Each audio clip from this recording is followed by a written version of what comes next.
E outra coisa importante, né? Falando ainda da formação, por que não, né, esse profissional que tem mais um tempo de carreira, ele não ter uma formação a mais, que é o suporte avançado? Porque eu acho que o suporte avançado, a gente, é claro, pô, o fisioterapeuta hoje, ele pode fazer, assim que ele se formar na faculdade, pode. Mas o que, que seria, de repente, mais proveitoso para esse profissional? É ele lá, que já tem um tempo de beira de leito, ele entender o porquê que ele pode fazer o suporte avançado e para que aquilo ali vai servir para ele no dia a dia do plantão. E aí, é claro.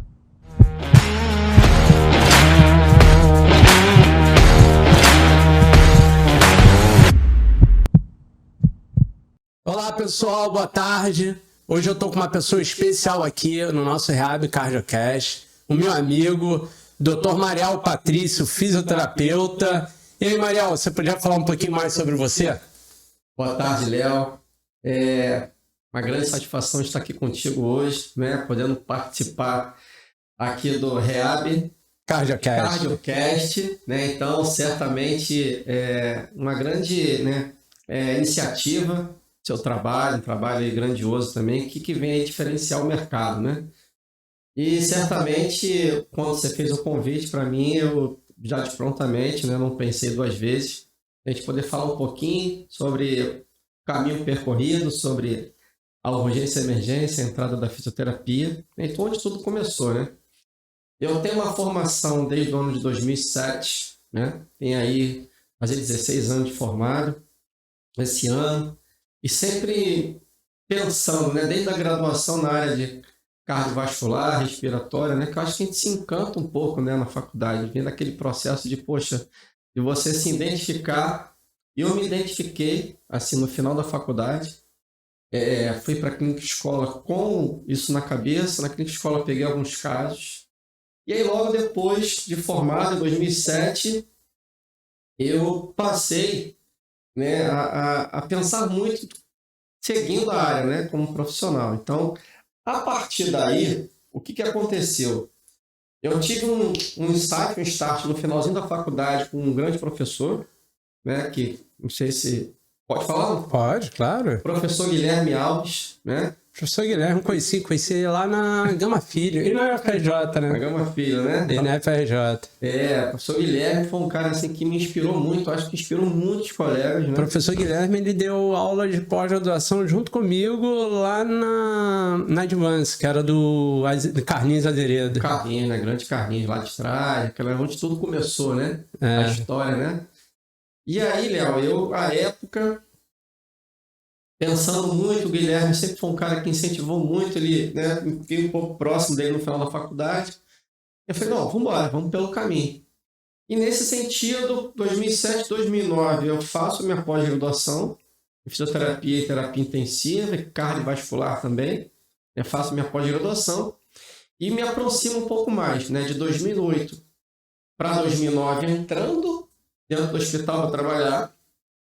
E aí, é claro, vendo a terapia intensiva como uma área assim, de trabalho fantástica, né, que a gente acaba se apaixonando, né, isso vem lá de trás, não tem jeito. E aí, certamente, associando a tudo isso, sempre ali no perfil, quando, né, a gente vai se aproximando um pouco mais do atendimento ambulatorial, cardiovascular, eu me aproximo mais desse paciente, me aproximo mais também de uma formação mais avançada.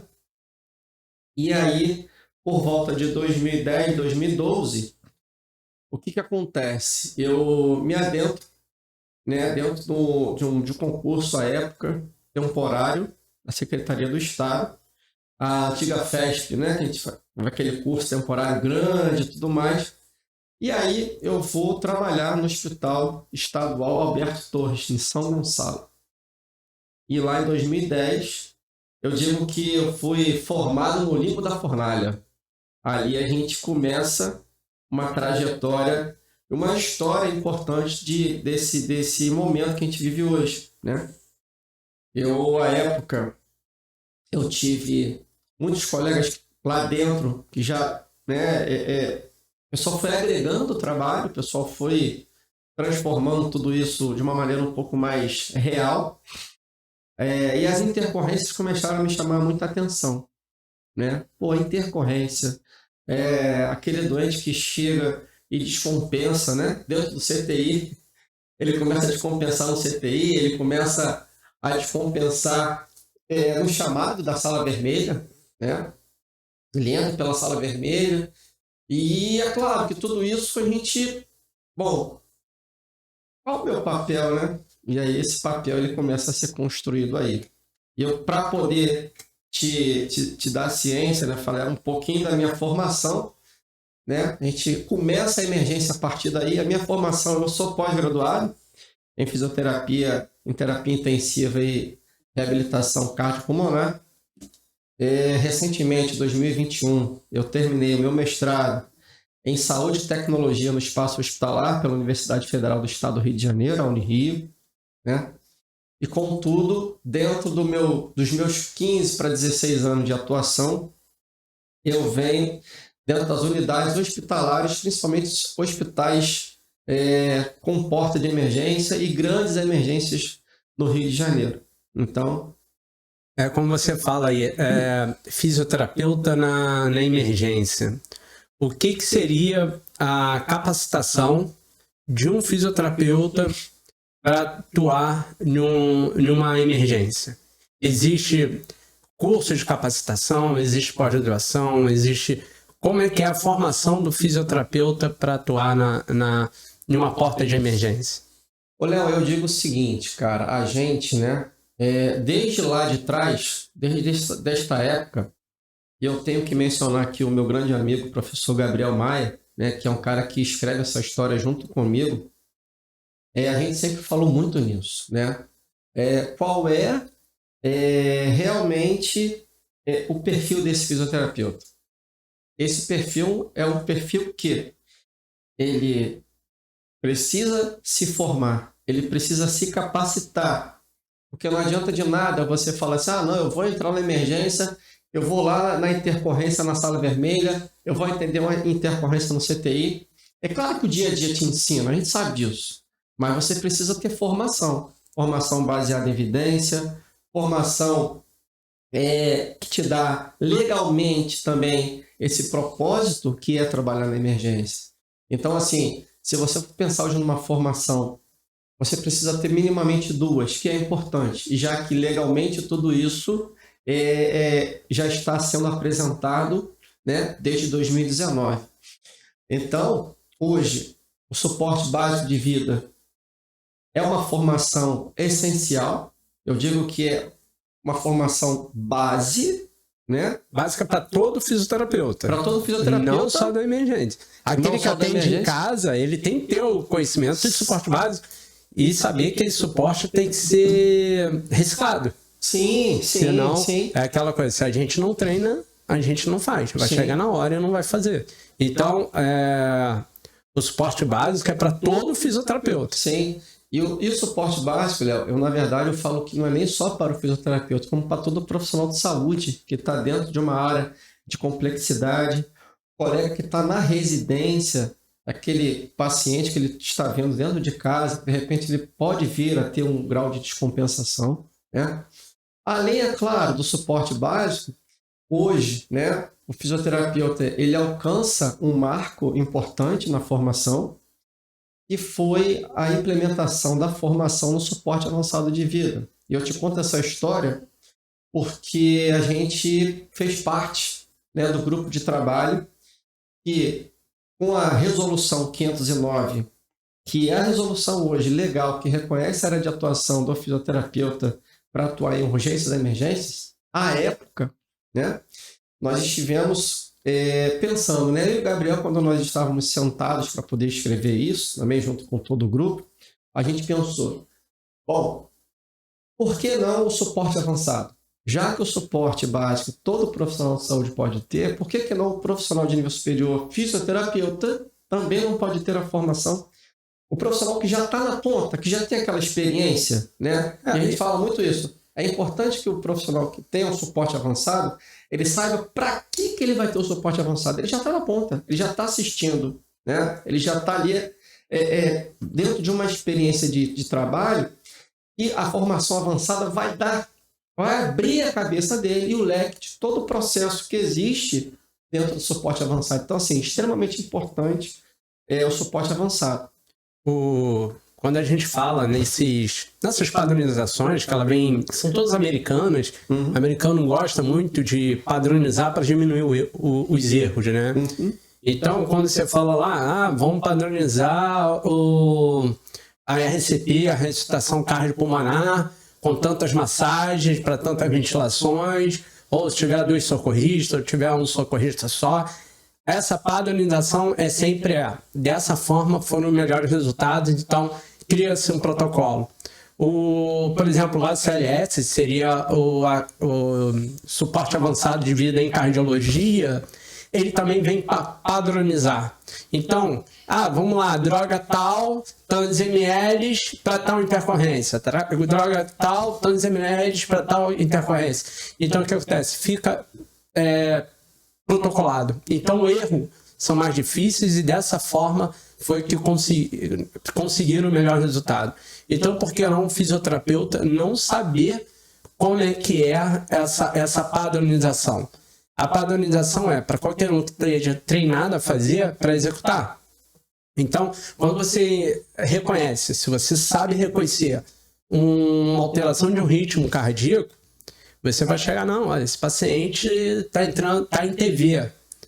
Aí você vai lá, vai estudar o que é TV, ataque ventricular.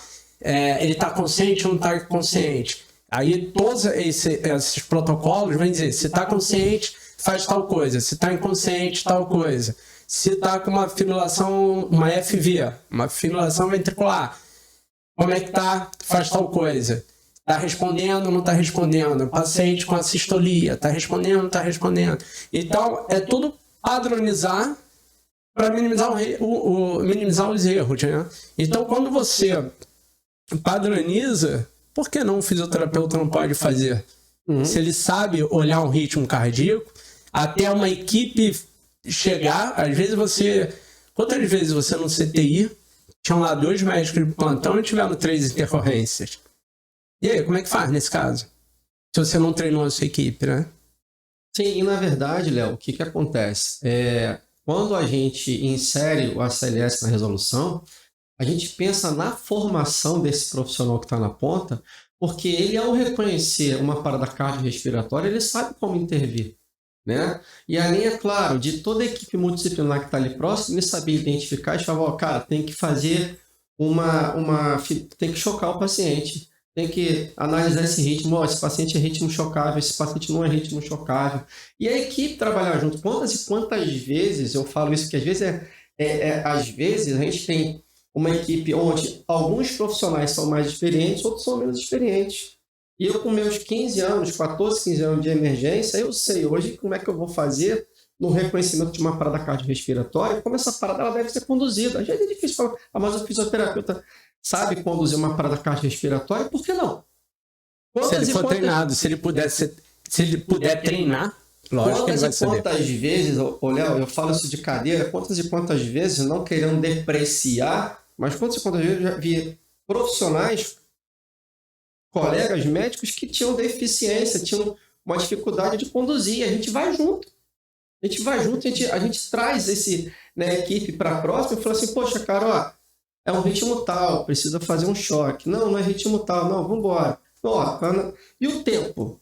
Todo mundo pode contar tempo. Todo mundo pode saber, inclusive, qual é o horário, qual é o tempo da medicação, né? Por que a epinefrina vai entrar a cada 3, 4, 5 minutos, né? A cada 3, 4 minutos. Então, assim, tudo isso dentro do processo de quê? Multi e interdisciplinar na parada cardiorrespiratória. Então, assim, eu te digo, de cadeira, eu já, por inúmeras vezes, durante uma intercorrência no plantão ou na sala vermelha, eu consegui conduzir com um colega médico de uma forma melhor para a cardiorrespiratória. Agora, se a gente tem profissionais com nível alto, cara, não tem como você não conduzir bem uma parada cardiorrespiratória. Verdade toda é essa, né? Então, às vezes, são de verdades que, ao se escutar, né, o pessoal fica, mas Mariel falou que o fisioterapeuta pode conduzir uma parada cardiorrespiratória. Por que não? Por que que eu, como profissional, não posso saber como é que isso, aquilo dali, todo o manejo, né, o cenário, ele vai se desenvolver? É o que nós estávamos conversando antes, né? Então, essa história de não poder não existe. O que existe é quem está mais apto a realizar aquilo. E você fazendo parte de um time, de uma equipe onde o seu foco maior é o bem-estar e a vida do próximo, que seria do paciente, então a gente tem que saber organizar, trabalhar em equipe e dentro do contexto, você se posicionar no seu papel. Então, vão ter momentos que você vai estar fazendo um personagem, um papel dentro de uma parada cardíaca, outra você vai estar fazendo outro papel, e isso daí é dinâmico. E isso tem que estar sincronizado, muito bem ensaiado. Quanto mais ensaiado, é aquilo que eu falei. Eu fiz lá a certificação da CLS. Ele é válido por 2 anos. Porque depois eu tenho que passar de novo por um treinamento para poder estar apto, porque a gente perde mão. Hoje em dia eu não estou mais dentro da terapia intensiva. Então não vejo mais tanta parada cardíaca que nem quando eu via quando eu estava dentro da terapia intensiva. Hoje eu estou dentro de uma clínica de reabilitação cardíaca. E que o número de decorrências elas são bem menores. Tá? Então a gente tem que estar preparado, porque no dia que acontecer, eu estou pronto. Estou pronto para dar assistência. Dentro da reabilitação cardíaca, essa parte de emergência, não é só parada cardíaca que nós vamos estar conduzindo. Muitas das vezes você está com o teu paciente com insuficiência cardíaca e de repente ele chega um pouco mais congesto, que ele vem com edema agudo de pulmão, e aí você sabe como identificar o edema agudo de pulmão, como você vai proceder. Um paciente com, por exemplo, que eu estava contando o caso, chegou aqui com uma fibrilação atrial. E que não tinha história de fibrilação atrial. Você sabe identificar? Então, o papel do fisioterapeuta, no que eu vejo, ele também tem que saber identificar para conduzir o paciente para o lugar certo. Sim. E assim, e outra coisa importante, né? Falando ainda da formação, por que não, né, esse profissional que tem mais um tempo de carreira, ele não ter uma formação a mais, que é o suporte avançado? Porque eu acho que o suporte avançado, a gente, é claro, o fisioterapeuta hoje, ele pode fazer, assim que ele se formar na faculdade, pode. Mas o que seria, de repente, mais proveitoso para esse profissional?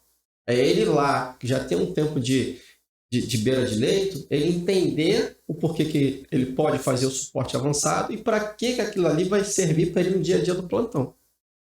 E aí, é claro, a gente foi onde? Lá na American Heart Association, quando a gente escreveu a resolução. A gente pegou a resolução, olha, perguntamos para eles lá, existe algum tipo, né, de impedimento do fisioterapeuta realizar a formação do suporte avançado de vida? Não. E a resposta foi essa. Os caras não vão nem responder. Desculpa. Os caras não vão nem responder, né, o e-mail. Não, mas eles responderam. Olha, a visão não é bem diferente. Exatamente. Né? Por ser tudo protocolado, ele dá abertura para mais profissionais poder estar fazendo o que vai realmente salvar a vida. Claro, né? E aí qual foi a resposta? Não existe nenhum impedimento. Todos os profissionais que atuam com emergências cardiológicas com formação de nível superior têm autonomia para realizar o curso de formação em suporte avançado de vida. Né? E aí, é claro, a gente... Voltando, né, no que você acabou de mencionar, quando você está dentro da emergência, o fisioterapeuta ele não só vai atender a emergência respiratória, a emergência da VNI, da emergência da ventilação mecânica. Ontem, né, eu publiquei um postzinho que eu falei assim, olha, o fisioterapeuta na emergência, dentro da sala vermelha, ele não só atende as emergências respiratórias. Ele não só vai estar ali para poder avaliar ou indicar ventilação não invasiva e ventilação mecânica não invasiva. Ele está ali dentro, por exemplo, para poder identificar uma parada cardiorrespiratória e iniciar o processo de ressuscitação cardiopulmonar. O fisioterapeuta ele tem autonomia para iniciar as compressões torácicas quando ele identifica uma parada cardiorrespiratória. ele já vai e tem autonomia para poder, por exemplo, eu tenho um paciente entubado e entra em parada cardiorrespiratória. Eu já vou lá ajustar o ventilador mecânico para o modo de parada cardiorrespiratória e iniciar a compressão torácica. Enquanto que a equipe vai chegando, ó, parou aqui no leito 5, pô, vambora. Vem enfermeiro, vem o colega médico, e aí, vambora, vamos começar o processo, né? Começar a saber que todos são protagonistas dentro daquele papel. Todos são profissionais que estarão atuando, salvando aquela vida que está ali naquele momento, né? Então, é claro, é entender que a gente fala muito, né? A emergência, a interseção profissional entre todos ali presentes, ela deve ser sincrônica, né? A mesma forma, o ventilador tem que ter sincronia, sim, e a equipe multiprofissional tem que ter sincronia, né? E você é outra coisa, né, Léo? A gente que o emergencista, ele faz muito déjà vu, né? Ele vê aquele doente instável e fala assim, poxa, vai dar ruim, não vai ficar legal isso aqui, né? E você tem aquele déjà vu na cabeça, você já vai antever uma situação e, ó, vem um insight e você já começa a entender o que vai acontecer. Uma vez, vou contar um caso aqui, uma vez, quer dizer, dois casos no CTI. Eu cheguei no CTI, eu tô vendo lá o médico fazendo a endoscopia no paciente, o paciente entubado, fazendo endoscopia no CTI. Aí eu olho assim, paciente bradicárdio, olho pro médico, fala aí, ó, vai parar. Ele olha para mim, volta, continua fazendo. Aí, parou. Ele puxou o endoscópio, falou, chama o médico. Olha, não, peraí. Sai, afasta, vamos começar a massagem, chama a equipe toda, que não é um médico, a equipe toda, o médico sozinho não vai conseguir fazer nada, porque quem vai preparar a droga? Quem vai... torácica, você então, já subi no leito, já comecei a fazer a compressão, a massagem cardíaca, porque eu vi que o paciente ia parar. O paciente estava bradicárdico, você olha o ritmo assim, você fala, cara, esse cara vai parar. E parou. Aí que tá, você identifica. E quanto menor o tempo, que é o chamado o minuto de ouro, né? Quanto mais precoce, a parada assistida que eles falam, sim, a chance de voltar. Aqui na clínica, eu tô com uns 3 ou 4 pacientes que fizeram parada cardíaca após infarto. E que estão sem sequela nenhuma. Entendeu? Eles estão ótimos, fazendo reabilitação, sem sequela motora e cognitiva. Tem sequela de disfunção cardíaca e tudo. Pô, mas isso é o de menos, né? O cara conseguir sobreviver voltar à vida, né? Que ele morreu, voltou à vida e voltou sem sequela. Por quê? Foi uma parada cardíaca assistida. E aí você reduz muito o dano. Olha, você falou num ponto aí extremamente importante, né? Por quê? Quando a gente fala de parada cardiorrespiratória assistida, você tem um tempo de ouro. Tempo é cérebro, né? Eu falo que dentro da emergência, tempo é cérebro. Dentro da cardiologia, tempo é músculo. Porque quando você faz... Isso é fisiologia da reanimação cardiopulmonar. Quando você assiste uma parada entre 3 e 5 minutos, aquele doente para ter um dano cerebral é muito mínimo. Então, o doente parou, você já começou a assistir, o dano cerebral ele é muito baixo. Muito baixo.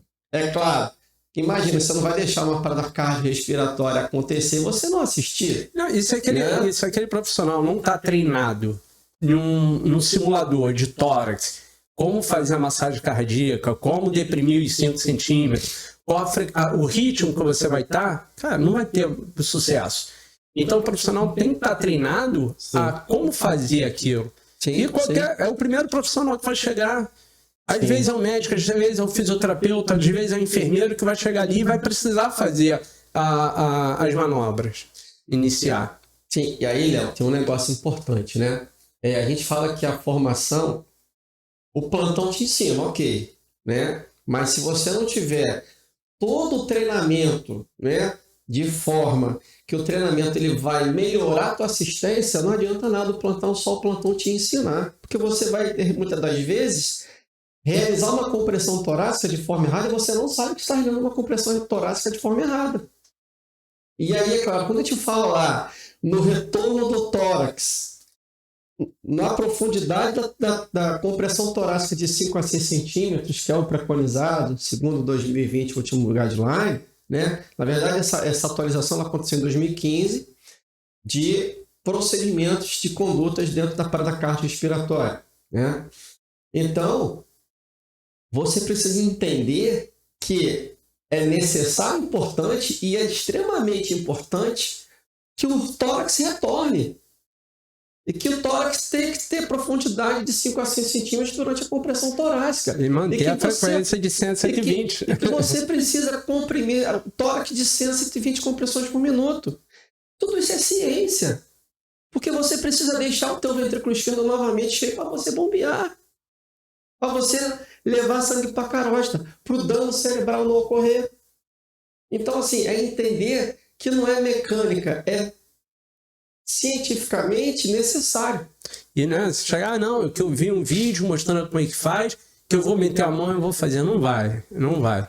Me desculpa, você tem que ter a posição certa da mão no tórax, posição certa da sua mão em contato com o tórax, posição do braço, e tudo isso é treinamento. Ah, eu fiz uma vez, estou treinado para o resto da vida? Claro que não. Você perde prática e tudo. Vai me dizer, você sabe lá, falar, andei de bicicleta uma vez, nunca mais esqueço. Mas também, mas você faz as mesmas manobras que você fazia. Se eu te colocar, você está lá 30 anos sem andar de bicicleta, eu te coloco aqui na Lagoa Rodrigo de Freitas num domingo de sol. Você vai conseguir andar sem atropelar ninguém? O centro de gravidade não é mais o mesmo. Então as pessoas têm que entender que tem que ter treinamento e esse treinamento ele é contínuo. Constante.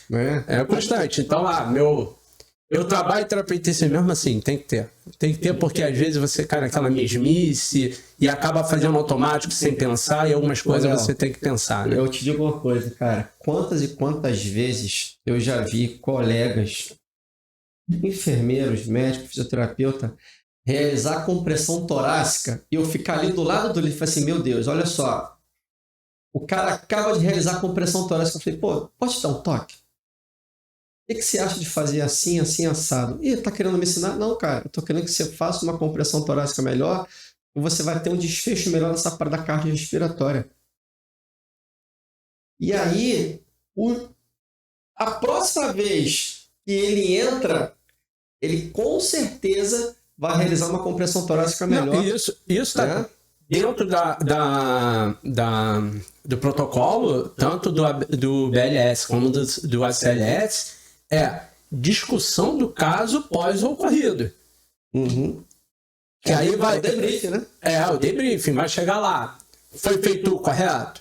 Onde nós erramos? Podemos ter feito melhor? Isso é necessário? Eu acho que, na verdade, não é só numa parada cardíaca. Eu acho que sempre que a gente atende um paciente, ou tudo na vida, a gente tem que parar e pensar, será que eu poderia ter feito melhor? Sim. Será que teria outra forma de eu fazer? Eu iria encontrar um resultado melhor? Então, isso serve para a vida. Então, após uma intercorrência, tem que se juntar a equipe e se discutir o que cada um viu. Porque, de repente, o que você viu não foi a mesma coisa que o outro viu. Sim. Entendeu? Então, é a visão de cada um e colocar para melhorar a equipe. Sim, e não pensar aí, tipo, é meu ego. Não, cara, abaixa o ego, escuta, vê se realmente errou e corrige. Quantas vezes eu não fui corrigido, isso não foi bom para mim, tá? Que eu consegui fazer melhor da outra vez. Pô, eu já vi pessoas fazendo compressão com o braço dobrado, compressão sem ser 90 graus, compressão no estômago, entendeu? E aí, você acha que isso vai ter resultado? Aí depois chega, morreu porque tinha que morrer. Cara, não é bem assim. Às vezes a gente faz tudo e realmente a única certeza que a gente tem na vida é a morte. Tá? Mas a gente fez tudo direito. E depois nós discutimos para saber se foi feito direito mesmo. Olha, assim, a gente fala, né? Eu por diversas vezes, por diversos acontecimentos, por plantões na minha vida, tá? Cara, assim, são dois momentos da parada. Enquanto a parada cardiorrespiratória, você tem os procedimentos, por exemplo, uma compressão torácica, que não é bem realizada e o doente não volta, o paciente não volta, E aí sobe para fazer compressão torácica alguém que tem capacidade técnica para realizar compressão torácica e o doente voltar.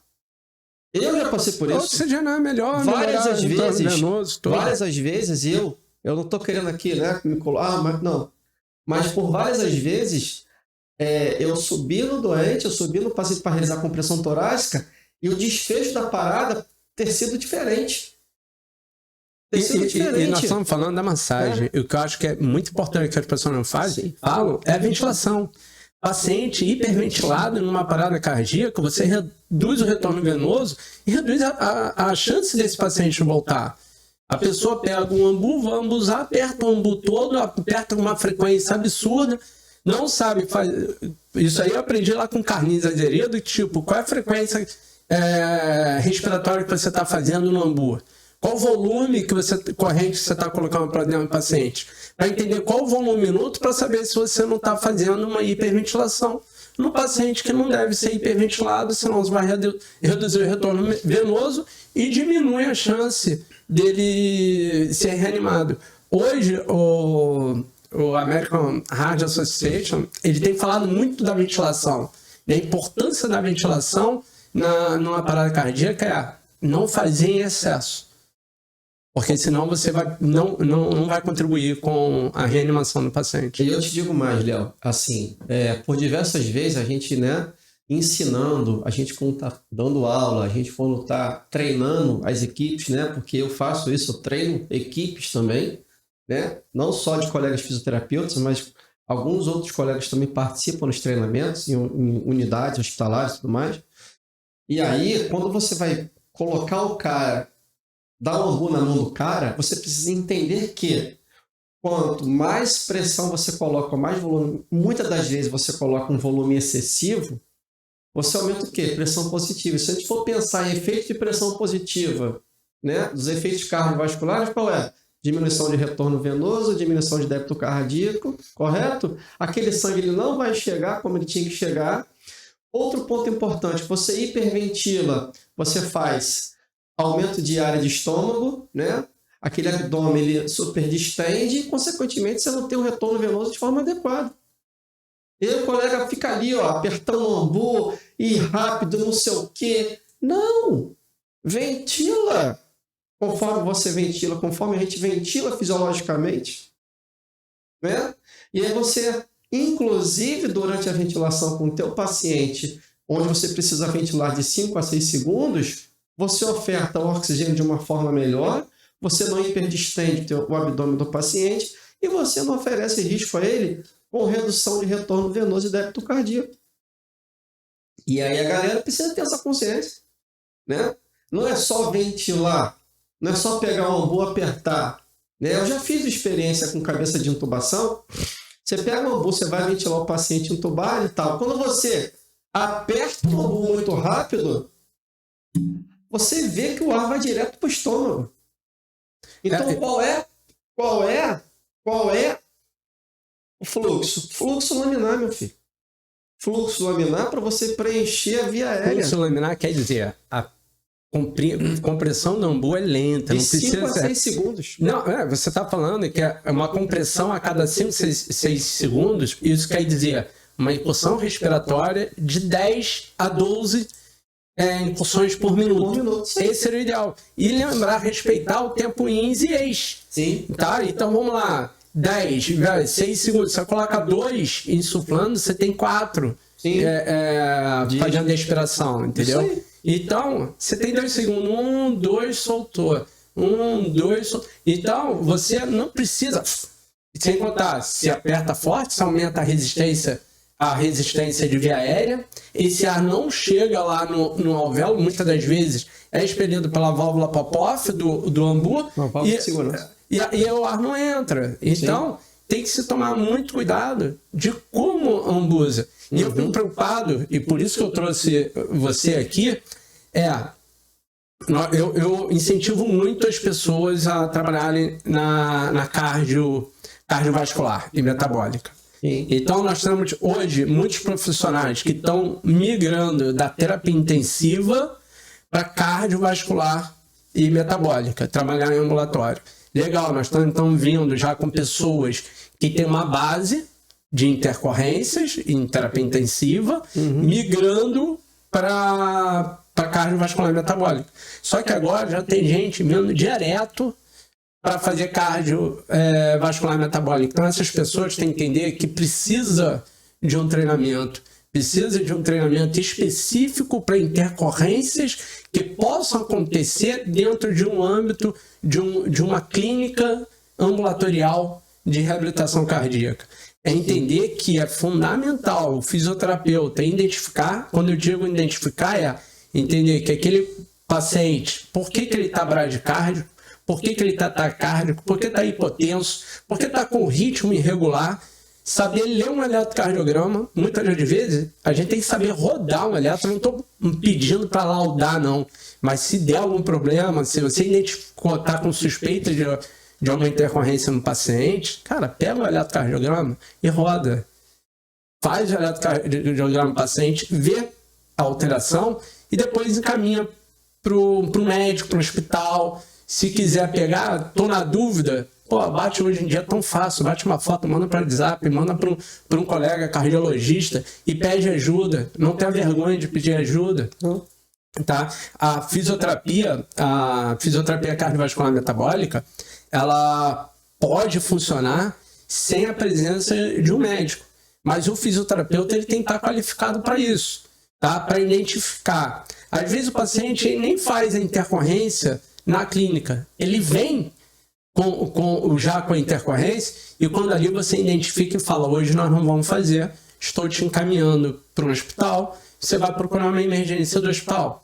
Ou então, hoje não vamos fazer, vou ligar para o teu médico, você está acima do peso, você está estertorando base, você tem insuficiência cardíaca, você já vê que aquele paciente está com quadro, fala, hoje não vamos fazer, vou te encaminhar para o seu médico, e aí ele vai fazer um ajuste de medicação para não precisar ser internado. Então a reabilitação cardíaca, ela reduz o índice de internação, não somente pela melhora clínica, mas também para o acompanhamento do profissional que está ali olhando dia a dia e vendo a evolução daquele paciente e chegando identificando, hoje não está legal, mas não está legal por quê? Não é só não está legal porque não está legal. Não dormi bem, não senti bem. Cara, clinicamente, você está vendo agora exames que você tem para complementar, embasar o que você está vendo, para chegar e falar, hoje não faz. Ou procura uma emergência ou procura seu médico assistente. E certamente, Léo, com tudo isso que você falou, é o seguinte, né? A gente acaba, muitas das vezes, fazendo um caminho inverso. Por quê? Quando o colega geralmente se forma e a gente se forma, você começa a trabalhar em clínica para ganhar mais experiência, né? Para poder entrar no hospital. Hoje, qual é o caminho que vem sendo realizado? E aí você vê os diversos serviços, o seu aqui como serviço de referência na região, que traz aquele cara que tem experiência clínica de uma forma direta em terapia intensiva, que já passou pelas intercorrências da vida, já passou pela emergência. Hoje ele vem para o seu trabalho, ele vem para o ambulatório, mais o quê? Capacitado. Mais experiente. Dentro da reabilitação cardíaca, a gente precisa de gente mais experiente, porque nós não temos uma estrutura de apoio que tem dentro do hospital. Sim. No dia que eu conseguir colocar uma reabilitação cardíaca dentro de uma unidade hospitalar, que isso é um sonho, colocar funcionando um centro grande, não centros pequenos, mas dentro de hospital para trabalhar fila de transplante cardíaco pulmonar, fazer pré-habilitação, fazer reabilitação, aí sim a gente pode chegar e iniciar aqui, porque você tem um suporte todo. Uhum. Agora, inicialmente hoje, pela minha experiência, eu tenho que ter pessoas que já passaram que é diferente da ortopedia, né? A ortopedia, o pessoal trabalha muito em clínica ortopédica e para depois ir para um grande clube ou para uma clínica maior. Sim. Na reabilitação cardíaca, eu preciso que a pessoa tenha uma experiência, já tenha passado por uma vivência para poder estar trabalhando aqui dentro, porque a responsabilidade é muito grande. E pode acontecer uma intercorrência a qualquer momento, né, cara?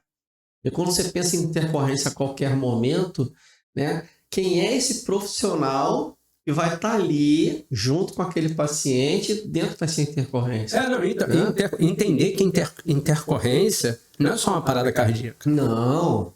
Você pode ter milhões de intercorrências. Pode ter uma síncope, uma intercorrência. Sim. O que é muito comum na reabilitação cardíaca é o paciente fazer todos os exercícios. Quando você vai coletar os sinais vitais para ir embora, ele tem uma hipotensão. Que é hipotensão pós-exercício. E aí, o que você vai fazer para melhorar? São coisas básicas, tipo um copo d'água, deitar, elevar membro, coisa que você aprende no BLS, no básico lá, que é só controlar uma hipotensão. Isso também é uma intercorrência. Exatamente. Eu não preciso ser uma intercorrência, é uma parada cardíaca. E você fala, né, de cenários clínicos, eu te digo assim, Léo, hoje a gente tratar de hipertensão e hipotensão são cenários totalmente diferentes. Eu te digo que eu prefiro muito mais tratar um doente hipertenso numa intercorrência de uma doença que gera hipertensão do que tratar a hipotensão. Porque não é todo mundo que sabe trabalhar pensando num grau de hipotensão e na reversibilidade daquela hipotensão, principalmente dentro de um cenário de uma emergência clínica, de uma sala vermelha. Né? Porque as opiniões divergem muito. Hoje a gente pensar no paciente que faz edema agudo de pulmão, você tem todo um protocolo amarrado, é padrão ouro, né? É padrão ouro, e você dá resolutividade àquele edema agudo de pulmão. Né? Você sabe que é o doente que vai fazer pressão positiva, vai fazer um diurético, vai fazer um antihipertensivo, pum, você resolveu o doente. E a hipotensão? Né? De um doente que chega com insuficiência respiratória, um grau de hipotensão que você não sabe de onde vem, qual é a origem. É um baixo débito por deficiência de VD? Aí ele tá hipotenso, aí tá com hipoxêmico, aí você vai colocar VNI e acaba de fechar o túmulo. Acaba de fechar o caixão do cara. Você tá entendendo? Eu já passei por diversas situações, eu falei assim com um colega médico, meu irmão, por que você não pega agora rapidinho e faz um eco desse cara aí pra ver como é que tá? Como é que tá o VD desse cara? Como é que tá o ventriculo esquerdo desse cara? Será que tem deficiência se ele não tem? Eu já tive colegas, né, numa situação que eu tive que realmente, velho, pegar e bater de frente. Falei, meu irmão, não vou fazer VNI. Pega essa hemodinâmica e coloca na tua mão. Entendeu? Por quê? Você vai terminar de chocar esse cara. Fecha a tampa logo. Você vai chocar esse cara e já é. Você vai perder esse doente. Não, e muitas das vezes vem brigar que a hipoxemia como sendo um problema de ventilação. E a hipoxemia pode ser dada por um problema de perfusão. E se eu jogo uma pressão positiva ali, eu vou diminuir mais ainda a perfusão desse pulmão. Exatamente. Né? Você pega um VD que fica ali, ó, comprimido, né? Já não chega sangue. Quando ele precisa levar esse sangue lá para jogar na pequena circulação para voltar, ele já volta chocado. Não tem sangue. E aí você tem um VD sobrecarregado, e aí vem um caboclo e fala assim, não, vamos botar VNI. Cara, pelo amor de Deus. Entendeu? Entenda. Então, eu prefiro muitas das vezes, é muito mais maleável, é muito mais, como é que se fala? Eu prefiro muito mais tratar o paciente hipertenso como fisioterapeuta, dentro de uma emergência, do que tratar o doente hipotenso e você começar a entender que existe divergência de opinião por não ter sabedoria do que fazer. A própria causa da hipotensão. Porra, o cara tá em choque séptico.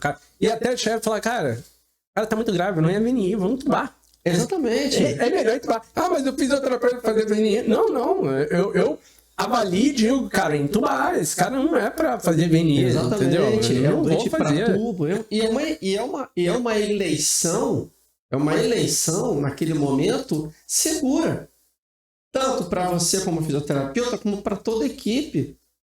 Né? De você entender. Não é um doente de VNI. É um doente de tubo. E tá tudo bem. Isso vai diminuir a mortalidade do cara. Se a gente entubar agora, vai diminuir a mortalidade do cara. Sim. E vai diminuir a morbidade também, que esse cara vai poder ter depois. Então, você passa a ter... Tudo tem indicação. Nem tudo tem indicação. Eu falo, né, cara? Eu prefiro 1000 vezes tratar um doente com um grau de hipertensão, trabalhar esse cara, do que trabalhar um doente hipotenso que chega na emergência hipotenso, né? Qual é real a origem dessa hipotensão desse cara? Então, quer dizer, entender qual é o processo que deve ser apresentado de intervenção, né?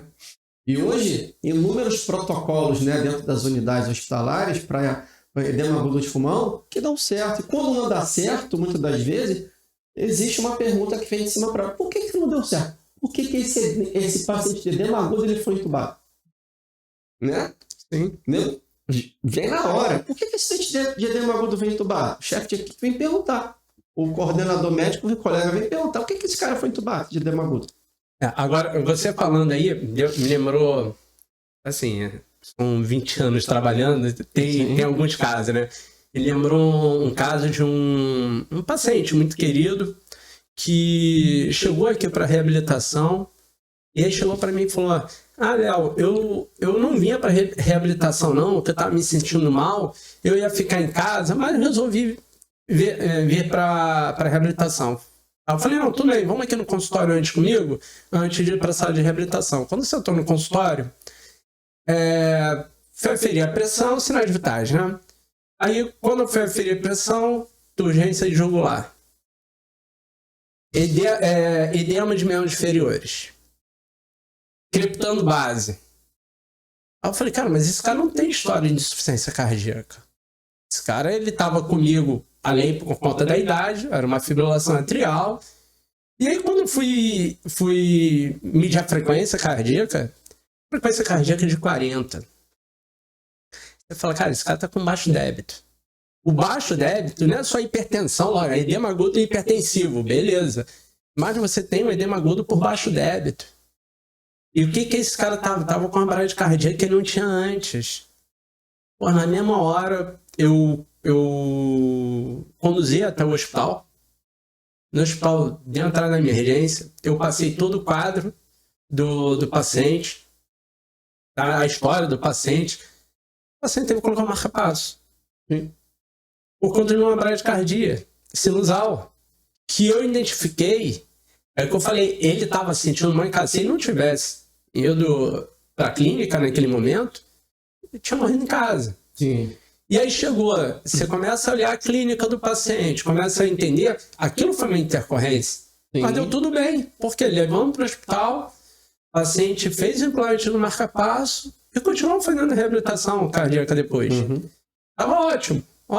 Secou lá o que teve que secar e colocou um marca-passo provisório por conta do baixo débito. E só lembrando, né, o que é débito cardíaco? Débito cardíaco, para quem não sabe, é frequência cardíaca vezes o volume sistólico. Tá? Então, se eu reduzo a frequência cardíaca, eu vou reduzir o débito cardíaco. E aí esse paciente vai fazer uma congestão também por baixo débito. Sim. E aí, às vezes, não tem atropina que resolva, né? Verdade toda é essa. E nem vem ninguém que vai resolver. Porque... não tem condição. Lógico, depois, né, que o paciente está no hospital monitorizado e você vai colocar uma VNI com o paciente já com a parte hemodinâmica estável, legal, mas você vai colocar uma VNI um paciente que está com uma bradicardia? Instável nunca. Espera essa parte ser... já colocou o marca-passo, vamos colocar a VNI porque ele está com dispneia e pode ir para o tubo. E aí a gente segurando ali, já com o marca-passo, eu vou manter esse paciente fora do tubo, ok. Mas, se eu não resolvi a bradicardia dele, eu não vou colocar a VNI nesse paciente. Certeza. E assim, isso é tema de discussão pesada muitas das vezes, sabe? É você entender, é por isso que você precisa ter, que aqui na clínica, você com a experiência que você tem, você conseguiu, né? Olha a importância, né, de você ter um profissional com experiência, capacitado, no seu caso, de conduzir esse paciente para o hospital, né? Então, assim, como é um tema caloroso, que muitas das vezes é necessário uma intervenção verbal um pouco mais ríspida, né? Você pensa no teu paciente, não na situação do problema que na hora vai te dar mais problema ainda se bobear. Por má eleição de conduta. E hoje em dia a fisioterapia está ganhando mais espaço. Isso eu não sei se eu estou vendo mudança ou se é porque eu já tenho um know-how, um conhecimento e as pessoas acabam me respeitando mais. Antigamente, o paciente chegava e falavam, ou até minha atitude, né? Porque eu vou junto com o paciente quando a gente conversa aqui na clínica, eu vou junto, eu não mando ele sozinho. Não falar lá, fizeram besteira na reabilitação cardíaca, o velhinho descompensou. Não, eu já vou lá mostrando o quadro, o que aconteceu, para facilitar o atendimento e acabo valorizando a fisioterapia. Porque intercorrência vai acontecer o cara em casa, fazendo nada, ele vai acontecer. Recentemente eu tive um paciente, eu fiz a reabilitação com ele, no final da sessão, já reduzindo a esteira, o paciente fez uma fibrilação atrial. Olha aí. Que eu fiquei monitorizando ele, frequência não caía, estava com ritmo irregular, frequência não caía, esperei mais um pouco, frequência não caía, peguei o telefone, liguei para um médico assistente, aconteceu isso, quer que leve para qual hospital? Leva para tal. Conduzi até no hospital, passei o quadro, passei. E deu tudo certo. Foi uma intercorrência? Foi. Não é uma intercorrência letal, mas você tem que identificar que aquilo foi uma fibrilação atrial e você não pode chegar e ir embora e largar o paciente onde ele estava. O paciente que tem uma frequência de 70 batimentos cardíacos, do nada vai para uma frequência de 130 e não cai, em repouso. E aí você espera lá 15 minutos, essa frequência não cai. Uma frequência de 130, às vezes é até difícil ver que está irregular, né? Sim. Mas no eletro você acaba vendo. Então eu falei, não vou largar esse paciente. Aí o paciente para mim, mas eu não estou sentindo nada, eu estou ótimo. Falei, tudo bem, você não está sentindo nada, mas eu não vou te largar aqui, nós vamos para o hospital. Claro. E sabe que dia foi isso? 23 de dezembro. Eita. Olha aí, véspera de Natal. Véspera de Natal. Uma data e importante. Porra, eu falei, a familiar vai querer me matar. Não vai querer mais que eu entre nessa casa. Pelo contrário, falaram que eu salvei a vida do velhinho, entendeu? E agora sim, que querem mais ainda que atenda ele. Porque sentiu confiança. Ah, porra, mas você vai conduzir um paciente na véspera de Natal para o hospital? É melhor para o hospital do que para o cemitério. Sim. Entendeu? Olha, e assim, e a importância da capacitação, ela vai se traduzindo dentro desses processos, né? Da intercorrência, dentro da assistência no dia a dia na sala vermelha, porque hoje a equipe multidisciplinar, ela passou a entender que o fisioterapeuta, ele é importante. O fisioterapeuta, ele faz interseção com todo mundo, né? E quando você tem um profissional melhor capacitado, todo o nível de assistência sobe. Vamos pensar, por exemplo, hoje, dentro do time de resposta rápida, né? Os hospitais privados possuem, né, em algumas unidades, no hospital privado, possuem um time de resposta rápida. Então, a America Heart, em 2015, quando ela, no guideline dela de 2015, ela insere o fisioterapeuta dentro do time de resposta rápida, ela coloca e aumenta esse nível do time de resposta rápida. Por quê? Não, porque o fisioterapeuta é bonitinho. Não. Só de pensar que o fisioterapeuta, ele tem, durante a formação dele, na graduação, disciplinas que contemplam o paciente de alta complexidade, é um dos motivos. Pensar que nós como fisioterapeutas, temos um feeling melhor para avaliar aquela descompensação respiratória e que realmente isso é real, né? Quando que se chama o fisioterapeuta, muitas das vezes dentro do hospital? O paciente está com um desconforto respiratório. Chama o físio, não é aquela história, chama o físio, né? Não, físio, o cara não está bem, mas não está bem o quê? Então aquela respiração não está legal, né? Não é o termo a ser usado agora.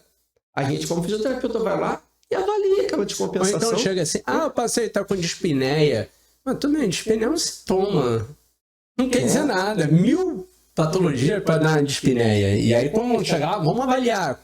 Exatamente. Aí começa a pensar, coloca a cabeça para pensar, clinicamente, por que dessa dispneia? Qual é a doença de base desse paciente? E aí começa a raciocinar e fica mais fácil. E hoje em dia eu tenho visto em muitos hospitais muito médicos que chegam e falam, na hora que vai pegar plantão no hospital, pergunta, tem fisioterapeuta no CTI? Porque se não tiver, eu não assumo plantão. Sim.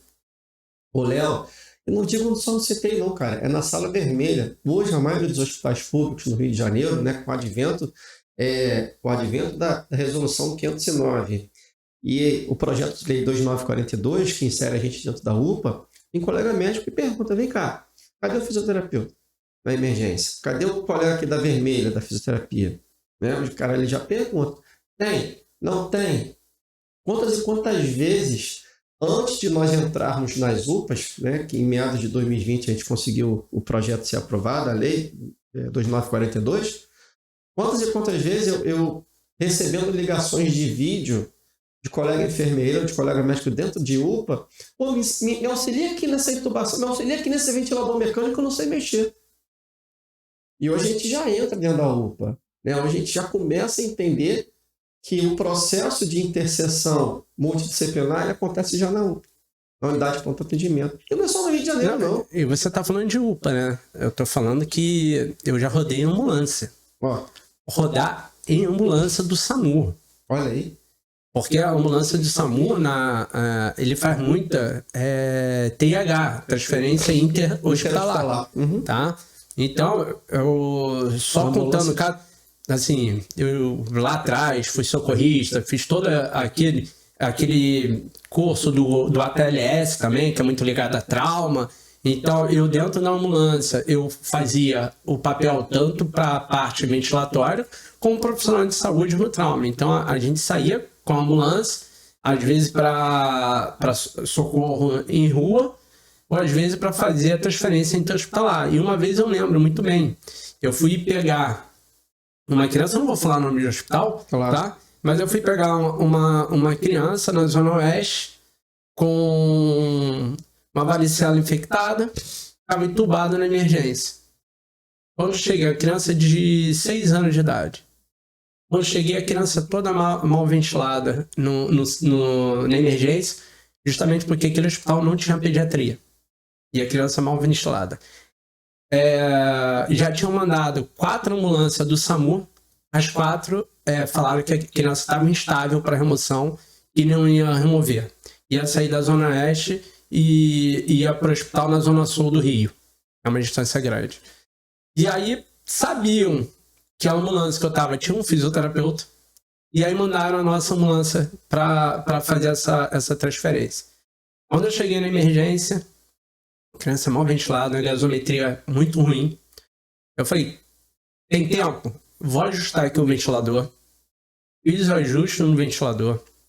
Falei, vamos esperar meia hora, vamos fazer um lanche ali na lanchonete. Esperar meia hora para ver como é que vai ficar. Comprar uma lanchonete. Comemos o nosso lanche lá, que porra, plantão é pesado, 24 horas. Voltamos para a emergência, Nova Gaza. Uma criança estável. Sim. Falei, coloca na ambulância. Sim. Colocamos na ambulância com ventilador Takaoka, não sei.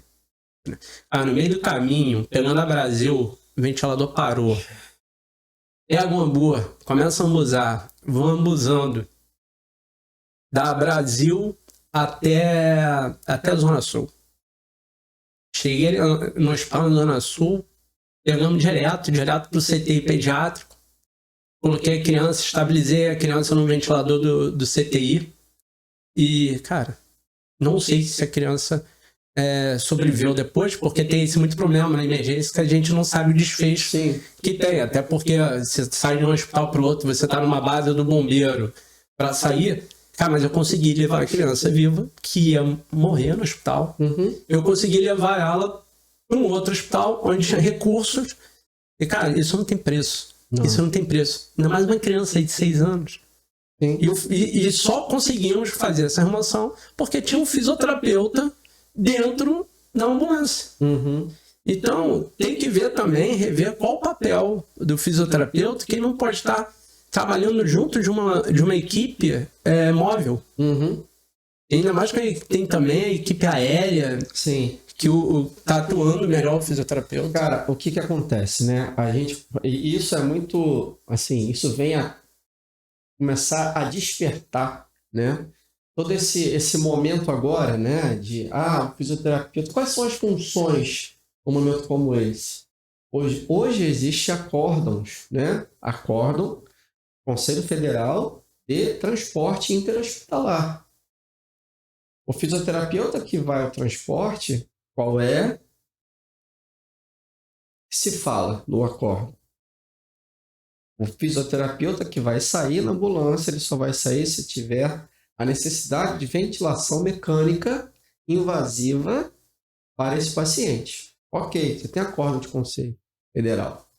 Então, que muitas das vezes o próprio gestor não sabe. E outra, o fisioterapeuta que vai sair naquele transporte, ele não pode abandonar o plantão. Ou seja, vamos lá, você tem que ter a equipe que trabalha no CTI, você tem que ter a equipe lá da sala vermelha e você tem que ter um colega lá que vai na ambulância. Você não pode descobrir, você não pode deixar descoberto o plantão do CTI para sair um colega para transportar. Mas isso eu estou falando, tipo, uma empresa de transporte. Sim. E aí, não do hospital. E aí pensa, e aí como eu vou te complementar. Da mesma forma que hoje o médico não pode abandonar o plantão para sair numa ambulância. Eu vou te complementar. E aí o seguinte, quantas e quantas vezes, eu já recebi propostas de colegas que têm empresa de ambulância, falaram assim, Mariel, poxa, trabalha para mim só para poder você operacionalizar a ventilação mecânica das minhas ambulâncias. Trabalha para mim como profissional dentro da ambulância. Né? A gente começa a rever esse processo de necessidade ou não. Assim como tem colega médico, enfermeiro, que muitas vezes acha necessário ou que outros não acham. Mas a gente precisa saber o que nesse momento? E o que já está acontecendo, a gente já começa a caminhar é o reconhecimento da especialidade com o que? Resolução de atribuições. Eu te digo uma coisa, tá? Já tem documento lá em cima. Já tem documento para isso. Nós estamos aguardando nesse momento aí, né? A gente está num caminho que não tem mais volta, que é o reconhecimento da especialidade de fisioterapeuta em urgência e emergência. Está caminhando para isso. Porque você abre uma relação social muito grande, de oportunidade de trabalho imensa. Mas precisa de quê? De capacitação, de formação para isso. Que eu já falei, não é só o cara que está no hospital que vai avaliar uma insuficiência respiratória. A insuficiência respiratória e o processo de trabalho do fisioterapeuta na emergência vai muito além dele chegar lá e colocar uma VNI. Vai muito além disso. E precisa, né, num momento como esse, ter a consciência da formação nas diversas áreas. Do pré-hospitalar, do cuidado paliativo na emergência, que já existe, né, do colega que trabalha dentro da emergência no esporte, do colega que trabalha dentro da emergência dos traumas, e aí tem o trauma de crânio, tem os diversos traumas, o colega que está ali. Né? Então, entender a ambulância, o transporte aéreo em saúde, que já acontece, e tem fisioterapeuta trabalhando, colegas de referência no Brasil, entendeu? Trabalhando dentro desse processo, e é um outro cenário, que é um outro ambiente, né?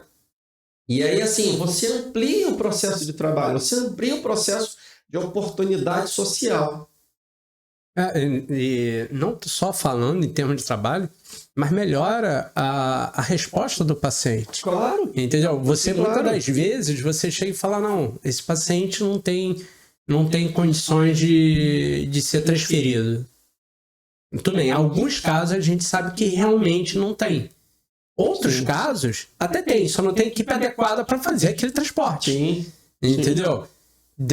Isso daí é claro. Porra, você tem um paciente com uma hipertensão craniana que, porra, tá muito instável, você não vai colocar no transporte. Mas tem outros que só tá recrutado, com recrutamento, que tá estável, como a gente fala, né? Gravemente estável, mas tá estável. Cara, que dá pra... Grave, porém estável. Que dá pra gente pegar e fazer um transporte para um hospital com mais equipamentos. Então, você ter uma equipe mais treinada, uma equipe capacitada, a gente vai poder dar melhor condições, melhor tratamento para a população. Então, pensar de gerar emprego é pensar em nós vamos colocar mais pessoas trabalhando, melhor qualidade, dando uma resposta melhor ao paciente. Sim, na verdade, o processo social de oportunidade vai nesse sentido. Que é o quê? Você prestar uma melhor assistência, né? De uma equipe que precisa de um profissional que tenha capacidade, qualidade técnica, né? Então, assim, a gente sabe, né, cara, muitas das vezes, claro que quando eu estou dentro da vermelha, eu vejo um doente com Nora 20, uma vasopressina a 12, a 14, e aí o pessoal não tem que transferir. Eu falei, meu irmão, pelo amor de Deus. E refratário, né? Doente com Nora 20 e uma PA de 86 por 40. Eu falei, meu irmão, vai gastar? O doente vai parar dentro do elevador. Você quer levar mesmo? Você tem certeza que você vai levar? Eu falo de boa, com um colega na boa, no plantão. É um paciente instável. Né? O paciente está muito instável. Tá muito instável. Você não vai assumir riscos que são desnecessários. Né? Para quê? Ah, não, mas está na amarela, a amarela está cheia. E aí? Vai subir? Um doente que, de repente, no meio do caminho ele pode parar e você, às vezes, está no pátio do hospital, você está dentro do elevador no hospital, com tudo aquilo que você tem que fazer. Não é melhor você ter uma segurança a mais? Você segurar um pouquinho esse cara na amarela para depois subir, estabilizar ele um pouco mais, né? Eu falo de boa. Eu falo, cara, não sobe. Não sobe, velho. Eu já vi isso. Eu já passei por isso. Entendeu? Eu já vi o que acontece quando sobe. Quando sobe, quando a gente descompensa todo e você vai ter uma parada cardiorrespiratória dentro do elevador. E aí, pra quê? Né? Então, assim, tem que ter consciência. É claro que tudo isso, né, a gente fala de transporte, mas é transporte com doente estável. É um transporte com doente na tua mão. Não quer dizer que não seja grave. Quer dizer que esteja estável. Está estável. Está estável. Você tem um doente com uma possibilidade de desfecho, né, melhor. Um doente mais, vamos dizer assim, mais sossegado na sua mão. Né? Então, assim, tem que ter esse cuidado. E claro, a fisioterapia também vai entrar dentro desse processo. Né? O extra-hospitalar, no caso, a ambulância, entendeu? Então vai acabar, cara, assim, na verdade, vai acabar a gente caminhando, a gente vai acabar caminhando, mas assim, mais uma vez, reforçando, tem que ter formação, tem que ter capacidade técnica. Fisioterapeuta. Exatamente. Depende de cada profissional a se capacitar e evoluir dentro da carreira aí. Sim. Para essa carreira de emergência. Sem sombra de dúvidas, sem sombra de dúvidas. Mariel, estamos chegando ao fim aqui. Queria que você desse uma palavrinha, um conselho aí para quem está começando, engajando nessa área da cardiovascular e na interseção com as emergências, ou o toque aí que você pode dar para o pessoal. Queria que você falasse agora para todo mundo. Ali para a câmera, né? Ficar ali direto ali na lente. A luzinha azul ali, ó. A luzinha azul ali para a lente do colega. Na verdade, eu digo a você, meu amigo fisioterapeuta, né, que acaba de conhecer um pouco mais desse fantástico mundo do que a gente conversou aqui um pouco sobre a participação, a entrada, a atuação do fisioterapeuta na urgência e emergência. Um grande conselho que eu te dou é o seguinte: se capacite, né? Procure se aprofundar no que realmente é importante para você atuar dentro da urgência e emergência, uma área fantástica, né? Que a gente, nesse Brasil afora, começando com tudo que a gente fez aqui no Rio de Janeiro e vem fazendo, nós temos um futuro aí pela frente extremamente promissor dentro da urgência e emergência, né? E nada mais importante do que você se capacitar para você atuar onde você precisa atuar. Né? Então, se você está dentro da unidade hospitalar, se você está dentro de uma clínica de reabilitação, né? Caso ocorra a possibilidade de ter uma intercorrência, você vai saber como atuar, como agir. Então, assim, nós temos um futuro fantástico pela frente. E como a gente já falou, a gente hoje tem uma Associação Brasileira de Fisioterapia em Urgências e Emergências, fundada em ato, né, público, está aguardando alguns trâmites para poder realmente a gente estar ali, né, divulgando todo o trabalho. A gente tem aí, né, um caminho para especialização de urgência e emergência. Então, tudo isso, né, acontece com a sua formação. Então, um recado que eu deixo: se capacite, se forme, tá? Procure realmente estar atuando para salvar vidas, mas é importante que você possa se capacitar e certamente prestar uma melhor assistência à população, que certamente é o grande objetivo do nosso trabalho como profissional de saúde, e certamente vai te garantir aí um futuro melhor. Então, E, Mariel, onde o pessoal pode te achar aí nas redes sociais? Então, nas redes sociais, né? @Mariel Patrício, né, no Instagram. Lá no Facebook também, Mariel Patrício. E, é claro, fiquem à vontade para poder entrar em contato pelo direct. A gente está sempre ali batendo papo e dando atenção ao pessoal, que comigo não tem esse negócio. Eu chego lá e realmente respondo, né? A gente faz uma interseção bacana com o pessoal e certamente a gente consegue também ter esse tempinho aí, né? É isso aí, pessoal. Se você gostou desse conteúdo, segue a gente, ativa o sininho lá no YouTube, lá no canal DR Leonardo Alves, no YouTube, ou no Spotify, Rehab Cardiocast. Segue a gente, tem sempre conteúdo novo. Queria agradecer ao Mariel essa aula de emergência, e que a gente vai sempre encontrar na reabilitação cardíaca. E se você tiver alguma sugestão, coloca lá, que nós vamos também colocar no próximo tema aí do nosso próximo podcast. Um abraço a todos. Léo, queria te agradecer, né, essa tarde aqui, desse bate-papo, né, maravilhoso, informativo, construtivo, né, que certamente, se puder atender as expectativas de todos aqui que estão conosco, será um grande prazer, uma grande satisfação. E mais uma vez, obrigado aqui pelo programa e parabéns pelo programa aí que você está fazendo. Um forte abraço. Valeu, um abraço a todos aí.